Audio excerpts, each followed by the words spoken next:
नमस्कार, 99 न्यूज में आपका स्वागत है और मैं हूं आपके साथ नीतू सिन्हा। पाकिस्तान ने नापाक हरकत करते हुए जम्मू कश्मीर के राजौरी जिले में नियंत्रण रेखा के पास गोलाबारी की। इस दौरान मोर्टार भी दागे। गोलीबारी में भारतीय सेना के 16 कोर में तैनात जवान नाइक अनीस थॉमस शहीद हो गए, साथ ही एक अधिकारी सहित 2 अन्य घायल हो गए। जानकारी के अनुसार पाकिस्तान के बिना उकसावे के संघर्ष विराम का उल्लंघन करते हुए छोटे हथियारों से गोलीबारी की और मोर्टार दागे। जम्मू कश्मीर के राजौरी जिले में नियंत्रण रेखा के पास पाकिस्तान की ओर से गोलीबारी की गई और मोर्टार दागे गए। मुंबई और पठानकोट में हुए आतंकी हमलों के साजिशकर्ता को गिरफ्तार कर उन्हें दंडित करने के बढ़ते दबाव के बीच पाकिस्तान ने दक्षिण एशिया में शांति और सुरक्षा का राग अलापा है। भारत में अमेरिका ने हाल ही में आतंकवाद के खिलाफ आयोजित संयुक्त कार्यदल की बैठक में पाकिस्तान से उसकी जमीन पर फल फूल रहे आतंकी संगठनों के खिलाफ कार्रवाई करने को कहा। पेरिस में अक्टूबर में होने वाली फाइनेंशियल एक्शन टास्क फोर्स की बैठक से ठीक पहले उठी इस मांग से पाकिस्तान बौखला गया है। FATF की बैठक में उसे ब्लैक लिस्ट में डाले जाने पर विचार होगा। भारत चीन सीमा दक्षिण और पूर्वी चीन सागर में चीनी सेना के लिए तनाव के सबसे गर्म केंद्र के रूप में शामिल हो गई है। विवाद के इन क्षेत्रों में बीजिंग की महत्वाकांक्षाओं और सैन्य क्षमता पर दुनिया भर के लिए बढ़ते खतरे का कारण बना है। जैसा कि चीन में सैन्य घटनाक्रमों पर पेंटागन की नवीनतम वार्षिक रिपोर्ट में स्पष्ट किया गया है, चीन में दुनिया में सबसे बड़ी जमीन बल नौसेना, तट रक्षक और समुद्री रक्षक है। इसके साथ ही इसके पास भारत प्रशांत क्षेत्र में सबसे बड़ी वायुसेना है।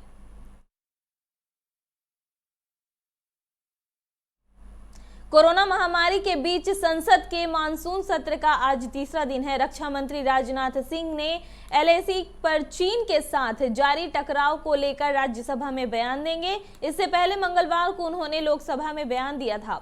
रक्षा मंत्री राजनाथ सिंह ने संसद से भी चीन को स्पष्ट शब्दों में बता दिया कि सीमा पर यथास्थिति को एक तरफा बदलने का कोई प्रयास भारत को किसी सूरत में मंजूर नहीं है। लोकसभा में बयान देते हुए राजनाथ ने कहा कि भारत शांति से हर मुद्दे के हल का पक्षधर है, लेकिन कोई आक्रामक रुख दिखाएगा तो माकूल जवाब दिया जाएगा।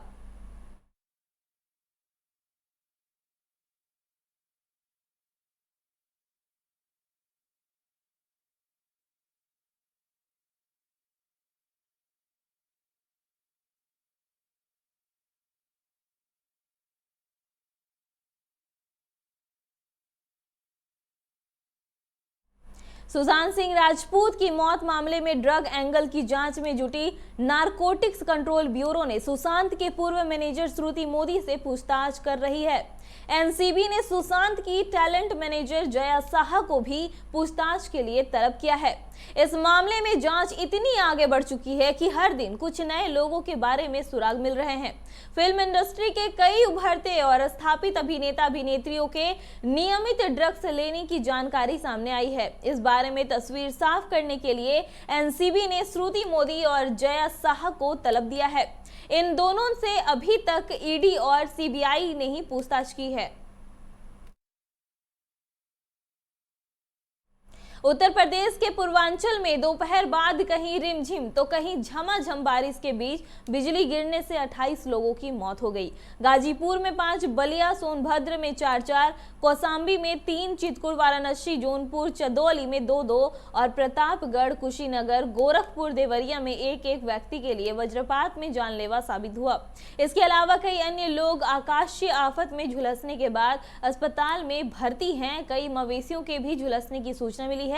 मुख्यमंत्री योगी आदित्यनाथ ने बिजली गिरने से हुई जनहानि पर शोक व्यक्त किया है। साथ ही जिलाधिकारियों को पीड़ित परिवारों के शीघ्र 4 लाख रुपए की सहायता पहुंचाने और घायलों का समुचित उपचार कराने का निर्देश दिया है। निरसा के गलफड़बाड़ी प्रज्ञा केंद्र में हुई लूट मामले में गलफड़बाड़ी पुलिस उद्भेदन कर रही है। सोमवार को 2 नकाबपोश अपराधियों ने गलफड़बाड़ी OP क्षेत्र के सॉल्यूशन पॉइंट से नकली बंदूक दिखाकर 2 लैपटॉप व 1 मोबाइल लूट लिया था। इसके बाद गल्फरबाड़ी पुलिस ने महज 12 से 13 घंटे के अंदर मामले का उद्भेदन करते हुए गिरिडीह के झरिया सरिया थाना क्षेत्र से दोनों लुटेरे सहदेव शर्मा और उसके साथी विक्की शर्मा को गिरफ्तार किया है। दोनों ने अपना जुर्म कबूल कर लिया है। निरसा एसडीपीओ विजय कुशवाहा ने बताया कि सॉल्यूशन पॉइंट में दोनों युवक जेरोक्स करने के बहाने दाखिल हुए एवं नकली बंदूक दिखाकर लूटपाट को अंजाम दिया। फॉर्म में भरे गए मोबाइल नंबर की डिटेल से इन दोनों युवकों की पहचान हो पाई है।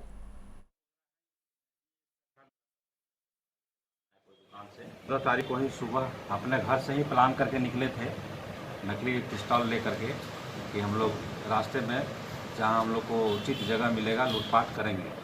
और इन लोग का टारगेट था इसी तरह का सेंटर जहां हम लोग को लैपटॉप और मोबाइल वगैरह मिले।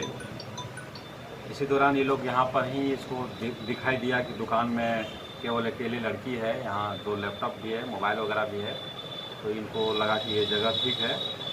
फिर इन लोगों ने मास्क पहन के, हेलमेट पहन के और ये नकली पिस्तौल के साथ दुकान में प्रवेश किए और पैन कार्ड को अपडेट कराने के बहाने से वहाँ पर उन्होंने दुकान का जायजा लिया, अपना फार्म वगैरह भी भरा और अपना कागजात भी जमा किया। झरिया पुनर्वास एवं विकास प्राधिकार कार्यालय के समक्ष बुधवार को अग्नि प्रभावित विस्थापितों ने राशि भुगतान की मांग पर प्रदर्शन किया, जिसमें झरिया तथा समीपवर्ती कोलियरी क्षेत्र से विस्थापित होकर बेलगड़िया में बसे विस्थापितों ने कहा कि उपायुक्त एवं विभाग के आदेश के बावजूद विस्थापन राशि का सिर्फ एक किस्त दिया गया है, जबकि प्रशासन वादा किया था कि 1,80,000 रुपए दिए जाएंगे, पर महज 50,000 रुपए का भुगतान हुआ है।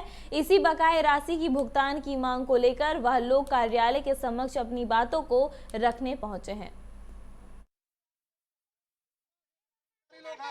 आया जो हम लोग को बोला था कि पैसा देंगे, बेलगड़िया हम लोग को यहाँ जो किया, हाँ भेजा दिया हम लोग को। हाँ, वहाँ कोनो चीज का रोजी रोजगार नहीं है, क्या चीज खाएंगे हम लोग वहाँ बेलगड़िया में?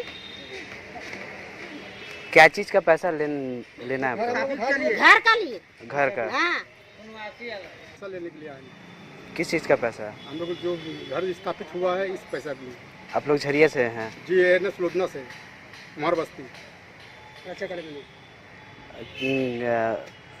कितना पैसा लेना था? 1,80,000 का बात है। डीसी साहब खुद अपना मुंह से बोले हैं और ये जाके क्या नाम है, रजनी सर, ये खुद बोले हैं ये लोग 1,80,000 रुपया आप लोग को दिया जाएगा, 500 दिन का हाजिरी। उसमें से हम लोग को 50,000 रुपया मिला है मात्र में, एक किस्ती, और हम लोग को पैसा नहीं दिया।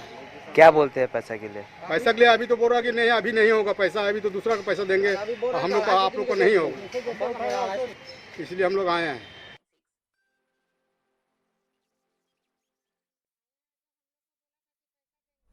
पानी बिजली की समस्या को लेकर जनता मजदूर संघ कुंती गुट के कार्यकर्ताओं ने लोधना एरिया का ट्रांसपोर्टिंग को ठप कर प्रदर्शन किया। कुंती गुट के नेता शिवजीत सिंह ने मोटर पंप ठेकेदार द्वारा बनाने को लेकर एक एरिया ANM-GMS के मिश्रा के पर कई गंभीर आरोप लगाते हुए कहा कि भ्रष्टाचार चरम सीमा पर बढ़ चुका है। इसका पूरा जिम्मेवार ANM प्रबंधन का है, क्योंकि एक ही पंप और ट्रांसफार्मर को लाखों रुपए लगाकर कंपनी के द्वारा कार्य कराया जाता है, लेकिन महज एक सप्ताह के अंदर पुनः खराब हो जाता है और उससे आम जनता को पानी के लिए परेशानी उठानी पड़ती है। हम आपको बताएंगे कि यहाँ पंप खराब रहने के कारण कई दिनों से जलापूर्ति बाधित है।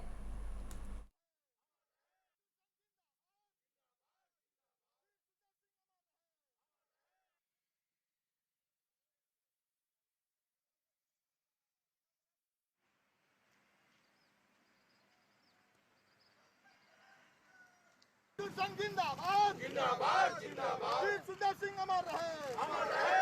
जिंदाबाद जिंदाबाद जिंदाबाद, सुंदर सिंह अमर रहे, अमर रहे।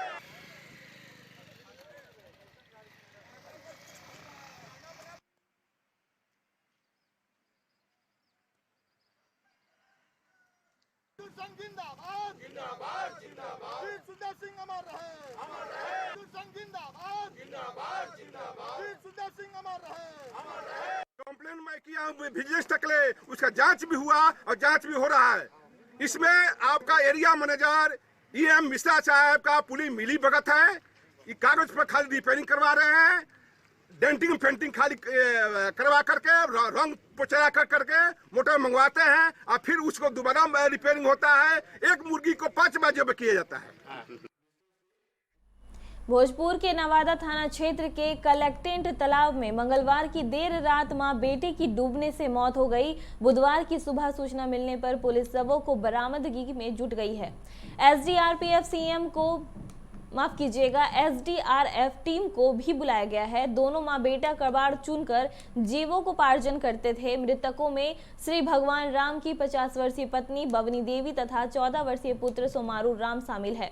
संजीव कुमार और सीओ प्रवीण कुमार पांडे व सीआई अनिल कुमार सिंह समेत अन्य पदाधिकारी कैंप कर रहे थे। बताया जा रहा है कि श्री भगवान राम की पत्नी बवनी देवी अपने छोटे बेटे को शौच कराने के लिए कलेक्टेड तालाब घाट की ओर गई थी। इस दौरान पैर फिसलने से महिला तालाब में गिरकर डूब गई। छोटे बेटे ने शोर मचाया तो उसका बड़ा बेटा सोमारू बचाने के लिए तालाब में कूद पड़ा, जिसमें दोनों की मौत हो गई।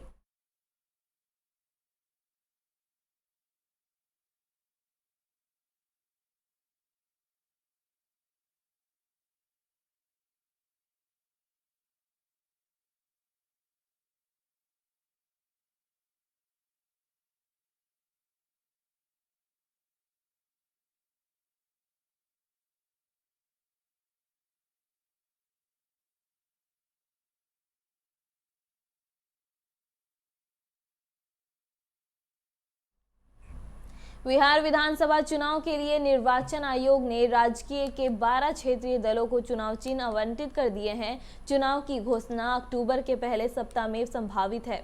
इसे देखते हुए आयोग का यह कदम चुनावी तैयारियों के एक कड़ी पर है। पूर्व मुख्यमंत्री जीतन राम मांझी की हिंदुस्तानी आवाम पार्टी को कढ़ाई का चुनाव चिन्ह मिला है, जबकि पूर्व सांसद पप्पू यादव की जन अधिकार पार्टी को कैंची का सिंबल दिया गया है।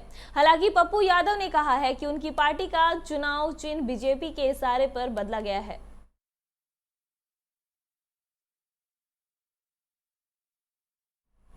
बांका के भौरागंज भारतीय स्टेट बैंक शाखा के कर्मी माकिल टुड्डू की मौत हो गई। आशंका है कि उसकी मौत सड़क दुर्घटना में हुई है। उसकी लाश लालपुर पुलिया के पास मिली है, लेकिन स्वजनों ने उसकी हत्या की आशंका जताई है। पुलिस मामले की छानबीन कर रही है। बिहार से यह बड़ी खबर आ रही है। सुबह सुबह पटना सहित राज्य के अधिकांश जिलों में भूकंप के झटके महसूस किए गए हैं। भूकंप की तीव्रता रिएक्टर पैमाने पर 5.3 बताई जा रही है। इसका मुख्य केंद्र नेपाल की राजधानी काठमांडू के पास सिंधुपाल चौक बताया गया है। भूकंप के बाद काठमांडू में लोग अफरा तफरी में मच गई और घरों के बाहर निकल आए। भूकंप के कारण बिहार में भी लोग घबरा गए हैं। हालांकि कहीं से जान माल की किसी को क्षति नहीं हुई है।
सदर थाना क्षेत्र के दिघरा के समीप पेट्रोल लदी टैंकर पलट गई। जोरदार आवाज पर स्थानीय लोग मौके पर पहुंचे। कुछ समय के लिए वहां पर अफरा तफरी की स्थिति बन गई। लोगों के सहयोग से चालक व खलासी को बाहर निकाला गया। अनहोनी की आशंका से सहमे लोगों ने इसकी सूचना फायर ब्रिगेड को भी बुला लिया। सूचना पर सदर थाने की पुलिस भी पहुंची। पुलिस का कहना है कि सब सामान्य है। चालक व खलासी को चोट लगी है, जिसका इलाज कराया गया है।